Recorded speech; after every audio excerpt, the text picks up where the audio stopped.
ซองหมอลาวเพิ่นเมื่อวานนี่เนาะเพิ่นพากันมาหย่มน้ำอยู่อย่างนั้นมันสูบบ่ได้พี่น้องเอ้ยเดี๋ยวมาเช็คเบิ่งก่อนมื้อนี้คำว่านั้นก็สิได้โทรหาทางสร้างเพิ่นแล้วเนาะไปถามน้องโอก่อนพี่น้องเอ้ยเนาะคือว่าน้ำสูบบ่ได้มันเป็นจังได๋ก่อนเนาะมันเจ็บทุกปีอย่างถูกกับไปแล้วมันชีงามดันขึ้นมาเนาะสูบไปแล้วมันลันเออไปสูบเบิ่งอยู่ห่ะมันเป็นลักษณะใดเนาะพี่น้องเอ้ยคือว่าเพไว้เพว่าแท้เนาะตั้ง 8,000 ผู้ เป็นหมื่นผู้ถ้าเป็นหมื่นผู้โอ้ยเนาะสร้างเดียวกันอยู่ได้แต่ไปอันมาเจาะอันเป็นจังหวะสร้างเดียวกันอยู่พี่น้องมาเจาะอันเพื่อนน้องแต่เพื่อนเสาเทืองนี่กะเนาะนี่ได้แล้วฮะได้แล้วได้เลยอ้าวมันเป็นอะไรบ้างว่านี่นะมันกระตุกเลยว่ะเพราะยันพอยันปีนมาจากเฮาโยกอันนั้นน่ะพอยันปีนมาจากเนาะยันมาพอยันปีนปกติยันบ่เนาะใช้เบิ่งเอาใช้อยู่เหมือนกันอันนี้มันได้ยินเพิ่นว่ามันจ่อกับแดดบ่เอาตอนเพิ่นมาจ่อบ่ได้บอกเพิ่นบ่ใช่ว่าให้ยับเข้ามาในนั่นนี่ออกบอกเพิ่นนี่แหละเพราะว่ามันก็บ่ได้มีเชือกเปียกอันนี้เนาะเพราะว่าก็มันก็พอดีได้หลายซำนี้น่ะเพราะว่าคันได้ต่อไปน่ะเฮาได้ใช้ได้ให้หยังมันก็เฮาบ่ได้มายุ่งเกี่ยวกับอันนี้นะเนาะพื้นที่มันก็บ่ได้ว่ามันบ่ได้ว่าแบบอยู่ใกล้ติดแดนน่ะนะให้คือว่าเฮาใช้ได้นี่มันพอดีเลยแหละซำนี้น่ะเฮาใช้ได้นะให้คือว่ามันหมุนมาทางนี้มันจ่อทางนี้เฮาก็หมุนที่มานี่มันหมุนได้360องศามักหมุนไปทางไหนก็หมุนไปโดด แต่ว่ามันอยากฝืดเนาะบางเทื่อกับมันเป็นน้ำมันว่าเพิ่นบ่มีถังมีหยังบ่เป็นน้ำเพิ่นปาดฟอยมันบางเทื่อก็เพิ่นปาดฝืดเจนะแต่ว่าของเทื่อของน้องแต่ก็บ่ได้ฝืดเนาะอาจจะเป็นน้ำเพิ่นปาดฟอยมันแบบว่ามันฝืดนะเนี่ยแล้วมันก็ปกติไล่อยู่ด้วยเนาะเนาะ หรือว่า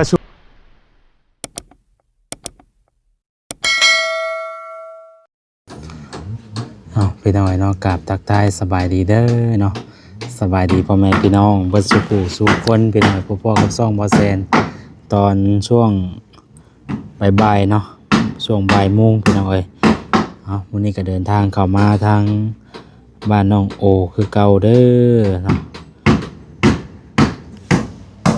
เปิดเบิ่งกันเบิ่งซ่านคือเก่าพี่น้องเนาะมามื้อนี้ก็ถือว่าต่างอยู่ได้พี่น้องมื้อนี้เนาะหลายคู่หลายคนมิดชะม้อยมิดจีดีพี่น้องจักมันไปทางไหนเบิดแล้วเนาะกลับเบิดบ่พี่น้องทางแล้วบัดนี้เนาะมากันมาทางนี้ก็เงียบแล้วบัดนี้เนาะเมื่อวานนี้ก็คือว่าเห็นน้ำก๊อกน้ำบาดาลพี่น้องมีปัญหาว่าซั่นเนาะก็เลยเข้ามาเบิ่งก่อนเข้ามาเช็คเบิ่งก่อนพี่น้องว่าเป็นจังไดเนาะว่าดอกพี่น้องเนาะทางราคาตั้ง 8,000 ใส่สูบบ่พออันชั่วโมงซับเพพี่น้องมันก็บ่โอเคปานใดแล้วเนาะเห็นในซองหมอลาวเพิ่นเมื่อวานนี่เนาะเพิ่นพากันมาหย่มน้ำอยู่อย่างนั้นมันสูบบ่ได้พี่น้องเดี๋ยวมาเช็คเบิ่งก่อนมื้อนี้คำว่านั้นก็สิได้โทรหาทางสร้างเพิ่นแล้วเนาะไปถามน้องโอก่อนพี่น้องเนาะ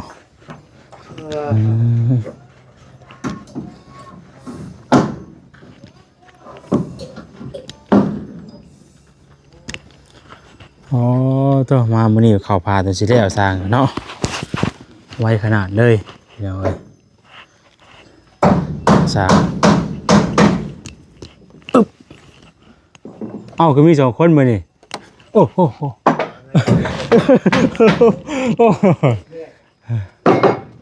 เธอกบไม้บ่แยกใกล้แล้วเนาะแอปจันจ่อเขาแล้วพี่น้อง อืมน้องโอก็อยู่ตะรุมตะรางอยู่เพื่อนพอดีเลยเนาะสบายดีน้องโออ่าคือมิดช่วยม้อยแท้มือนี่เนาะไปทางใดเบิดเลยน้อง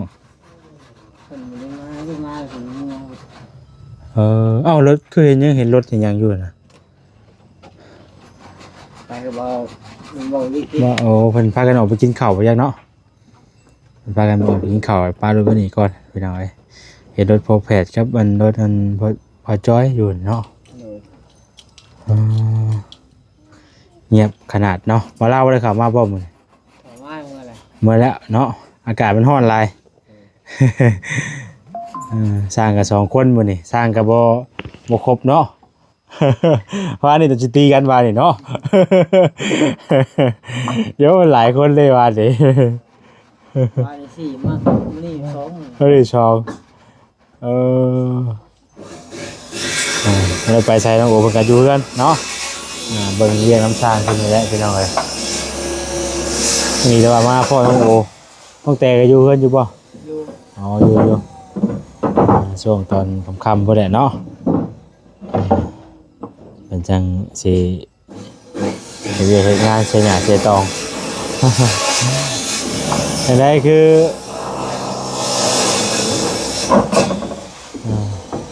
คือว่าน้ำสูบบ่ได้มันเป็นอะไรก่อนเนาะ มัน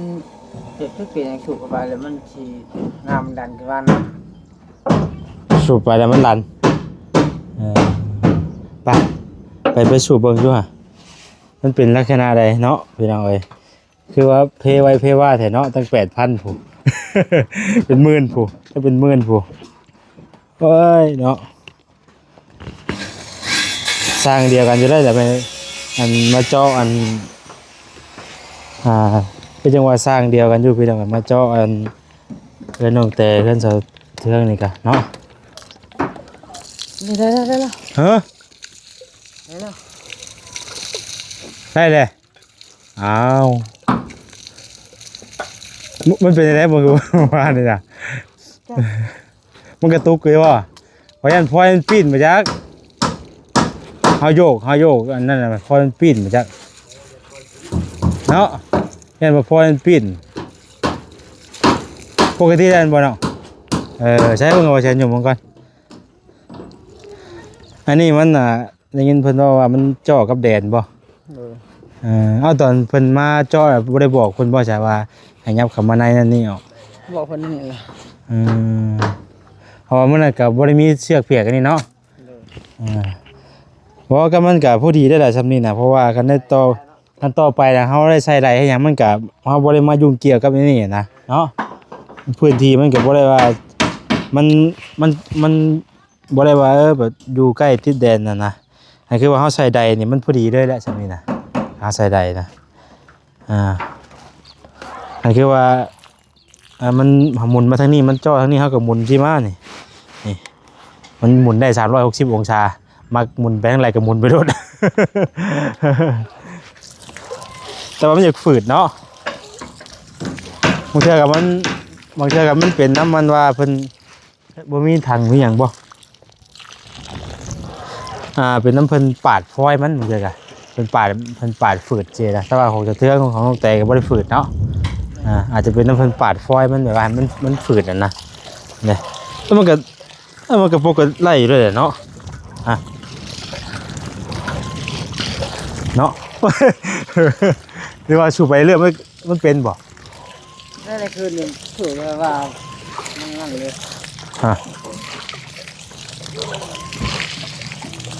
แต่ว่ามันก็ฝืดอยู่พี่น้อยอันตัวเรื่องความสูงมันนี่ก็บ่มีปัญหาดอกมีแต่ว่าบางเทื่อเฮาได้เอาดินเอาหยังมาใส่อีกอะหรือว่าเฮาเทพื้นบ่นั่นนี่บ่ก็เฮาก็เอาหาในหม้อห้องคือตัวนี้น่ะมันสูงแล้วบ่เป็นปัญหาดอกพี่น้อยเนาะมันก็มันยังว่าเฮาเฮ็ดสูงเพื่อไว้ที่นะบางเทื่อเฮาเอาดินเอาหยังมาใส่เฮาคูนขึ้นแบบมันเป็นต่ำได้บัดนี้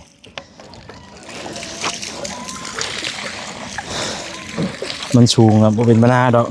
มันต่ำไปที่เนาะจะได้ซื้อมาต่อให้อ้าวมี ตากล้องเฮาก็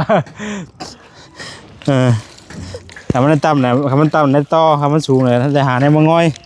ถ้า เท่านั้นแหละ มันสูงมากเลย มันบ่เป็นปัญหาหรอกเรื่องความสูงน่ะมันมีวิธีทุกอย่างมันก็ต้องมีวิธีอยู่เขาก็หาแนวมาง่อยทำมันสูงกะ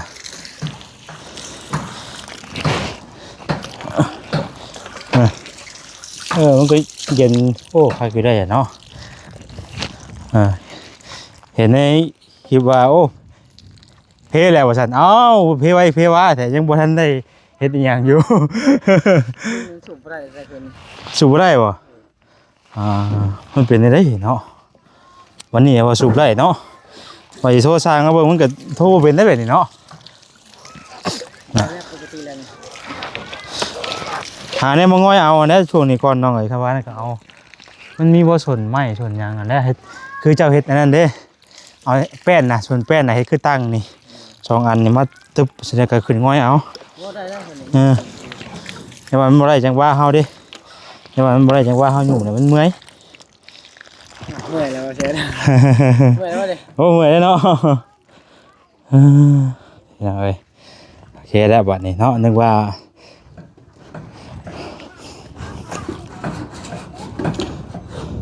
มันเป็นอะไรเมื่อคืนนี่เนาะคือว่าเป็นกระตุกคือยังไงว่าใส่มาอยู่เบิ่งมื้อนี้ก็ปกติ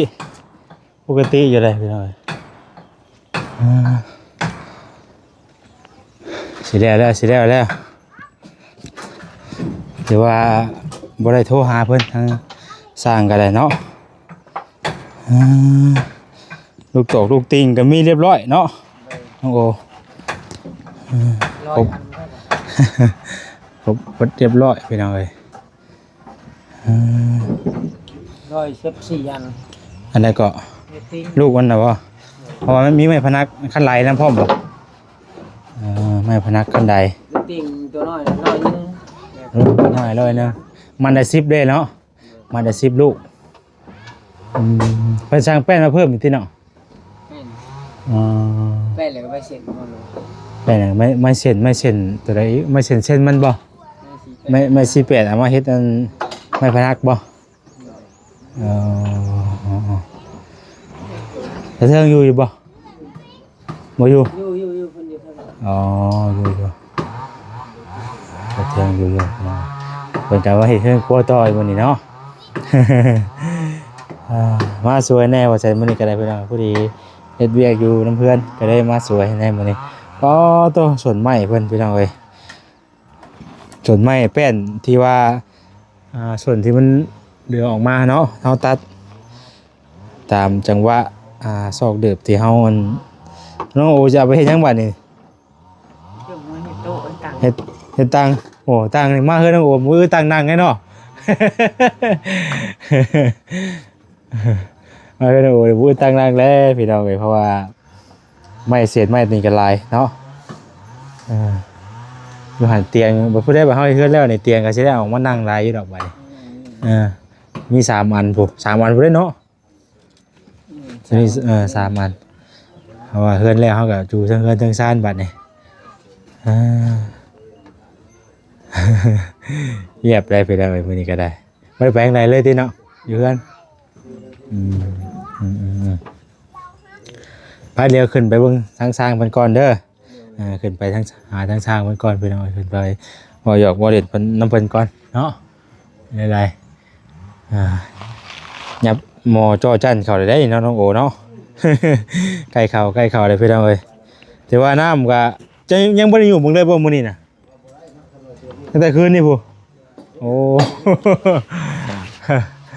แมลงยุ่มอีกแมลงนี่ยุ่มใส่ทางลองเบิ่งยุ่มไปเรื่อยๆลองเบิ่งมันเป็นไรขอยันพ่อมันปีนกว่านี้นะแต่ถ้าสูบขึ้นแล้วมันจีน้ามันจีพุ่งมันตีครับมันย้อนคืนเนาะอาจจะเป็นน้ำพลอยมันหมดเลยพอใส่สูบมันก็นี่ปกติได้พี่น้องก็แบบที่มันก็ถือว่ามันผืดบ่ปัญหาแต่ว่าคือคงผืดเนี่ยมันอาจจะเป็นน้ำพลอยมันเนาะเอาหูสาเหตุมันอยู่ตัวนั้นน่ะใครให้อยากใครคือว่าอยากให้มันมอนเนี่ยคือดึงขึ้นมาใหม่ได้กะตัดเกียร์ออกอีก มอนแน่นอนสูบไปเรื่อยมันก็สิค่อยโอเคแล้วมันก็ค่อยมอนแล้วกว่าแหละเนาะโอ้ใช่คือไรว่าสร้างนี่ ตอกบ่นี่ตอกได้บ่นี่โอ้โหโอ้โหเก่งรีบมาเซ็น เก่งบ่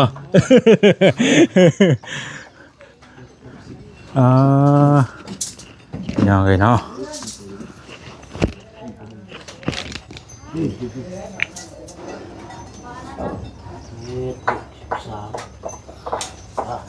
ดีพี่น้องเอ้ยทางสร้างทั้งเฮ็ดงามไปดีดอกสร้างนี่เนาะเป็นเงามื้อนี่เนาะเงียบได้มื้อนี่ แน่พูดแน่พี่เด้เนาะ แล้วนี่เมื่อวันนี้ 3-4 คนก็ได้เนาะ เมื่อบ่แหละเนาะเงียบๆแล้วพี่น้องเอ้ยกำลังเข้าพาสวยงามนะ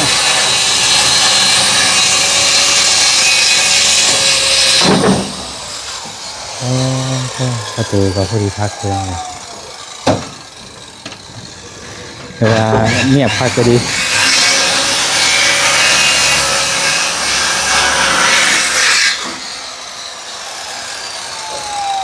จะเข้ามาทางในพี่น้อยเข้ามาทางใน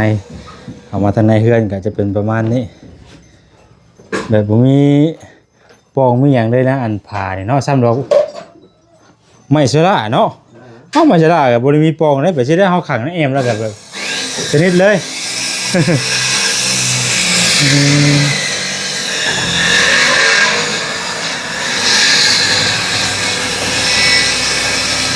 ไอ้ครัวต่อเทื่องก็เป็นมุ่งแล้วอะไรได้สิจังเลยมุ่งแล้วนะไอ้ครัวต่อเทื่อง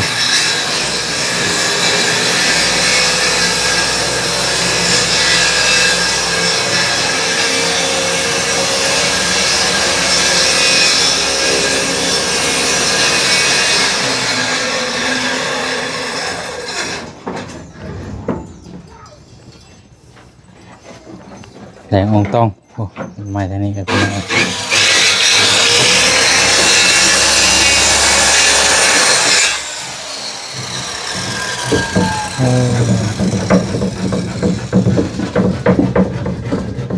เครื่องเลื่อยเป็นยังไงครับก็ดีเนาะ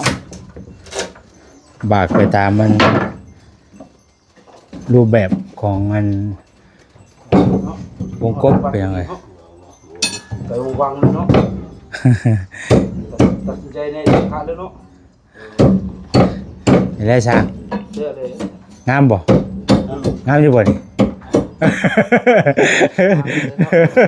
เฮ็ดเองงามเองไงเนาะ งามเอง แต่บ่ยังว่างามก็งามเองไงเนาะบ่ได้ผมบ่งามเนาะ งามเห็นไปตาเลย อาจารย์เฮ็ดบ่งามติ ลุงจับมันฆ่าบ่ปะได้อ๋อเฮ็ดเป็นดีๆเนาะอันนี้เนาะมือหมุงตีเลย ลุงจับมันฆ่าหรือว่าเบิ่งคือบ่เป็นดอกบ่เป็นดอกเบิ่ง หายามันเอาหนคือเอาแล้วเนาะแนวมัน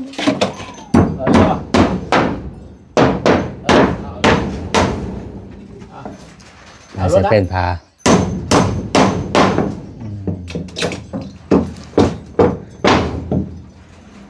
แจกปั๊บไปหน่อย ไปวังเลย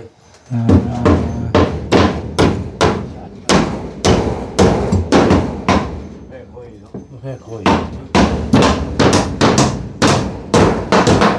แป้นทั้งนี้ว่าบ่พออันนี้ว่าเพิ่นมากบใส่ขายหมื้นั้นบ่ ทางใน ข้างในดิคันห้องดิข้างในดิ โอ้คันห้อง นี่ โอ้ให้ใช้ง่ายอยู่ตัวนั้นเนาะมันเป็นสูตรเดียวเลยบ่ สูตรเดียวเลย โอ้พอดีเลยให้ตัดบ่มันยาวกว่าบ่จักเมตรก่อสร้าง4เมตรบ่3เมตรปลาย 3 เมตรปลาย โอ้ เดี๋ยวตัดอยู่ประมาณ30 เซน บ่ได้กับไม้มันมีแต่4เมตรเนาะแต่พอดีแล้วมันจังงามเนาะคำว่าบ่ได้ตัดเลยกับพอดีเลยกับบ่ได้อีกได้บัดนี่เพื่อมันหม่องตกได้อย่างเนาะ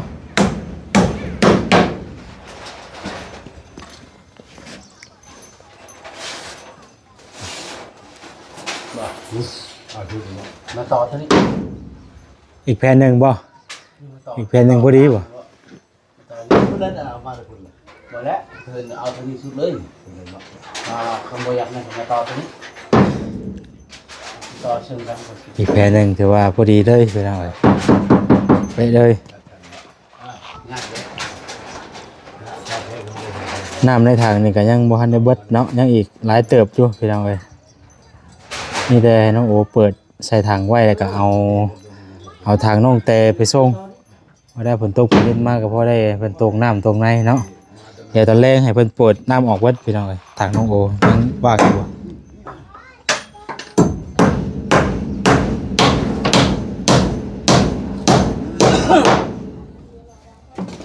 แกบปั๊บเลย เรื่องตอนเขาอยู่แล้ว กูอยู่ทางไว้อยู่ เฮ้ย เอ้า เอ้ยมันเท่าไรกับคนอยู่เฮ้ยก่อนได้ 3 นาทีคิดนะ คุณด้วยปอดคุณด้วยรับตอนคุณด้วย 3 นาที 4 เมตรบ่ โอ้4 เมตรปลายเบิดอยู่วางกลางนี่ จะวางกลางบ่กลางบ่ได้ก็บ่เอาตัวนี้เสาตัวนี้ ในด้านนี้ก็วันนี้แหละ ใช้เท่านั้นมาแล้ว 10มันจะเฮ็ดหมดได้เด้บาดนี่พี่น้องเนาะ คนนั้นมากบริโภคมันนี่แก๊สเนี่ย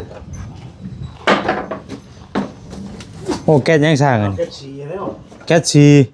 ปลาตัว ข้าง สีเป็นตุกสีเป็นกระตุกแล้วป่ะถ้าใส่อีกนี่ ถ้า เออบ านนี่ ถ้าบาน ลูกกับลูกติ้งนี่ โอ้โห ลูกติ้งก็เป็นร้อย อ๋อถ้าเป็นถือว่าบ่ได้น้อยเนาะผู้นั่นตารางกับกองสิเข่งอยู่ เอา2 แก๊ส บ่จะเก็ตแล้วบ่จะปองตุกๆแล้วแต่ขาเนี่ยมานี่ ยัง อืมเป็นยังไงเนาะ หากับบ่2 แก๊ส หากระบ่2แก๊สบ่ แก๊สกับ 3เลย กับ5 ทุก 3แล้วไปใส่3โล อันนี้สี 3 แก๊ส ทาไม้โดยเฉพาะพี่น้องเอ้ยเนาะอุ้ยมันบ่เป็นหยังบ่ซ่า นั่นเอาก่อน พูดเลย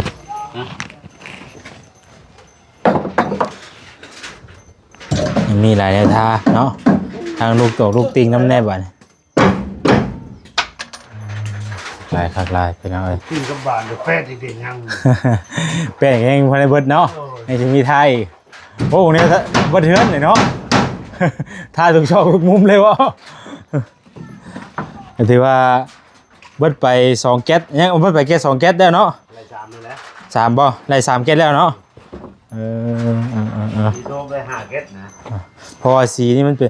เฮาทาแบบมันกลืนไปน้ำแป้นเลยเด้ แล้วถ้าเราเพิ่งไปทับให้มันทับอย่างนี้ อ่า มันเกิดชีมันจางใช้อีก แม่น แม่นงามเนาะคักไปเอาเลยตัวไปใส่เทวเซนโคตัวลงกลางอีกก้อนบาทนี่พี่น้องเอ้ยเห็นว่าน้ำสูบบ่ได้เนาะก็เลยมาเบิ่งเมื่อคืนนี่ก็มันเป็นตั้งแต่เมื่อคืนนี่แหละแต่ว่าบ่ได้มาเบิ่งพี่น้องเอ้ยเนาะเพราะว่าพอเสร็จเมื่อก่อนนะเมื่อคืนนี่ก็ได้ว่ามาเบิ่งตอนเช้ามามื้อนี้แหละว่ามาอัปเดตเบิ่งก่อนถือว่าสูบได้ปกติพี่น้องเอ้ยเนาะบ่ได้มีปัญหาหยังไปซะพี่น้องจังไดก็ขอตัวไปก่อนพี่น้องเด้อเนาะอยู่ดีมีแฮงบ่สุขสุขคนเนาะผิดพลาดใดๆก็ขอโทษขออภัยหลายๆพี่น้องเอ้ยสบายดีเด้อพี่น้องเด้อเนาะ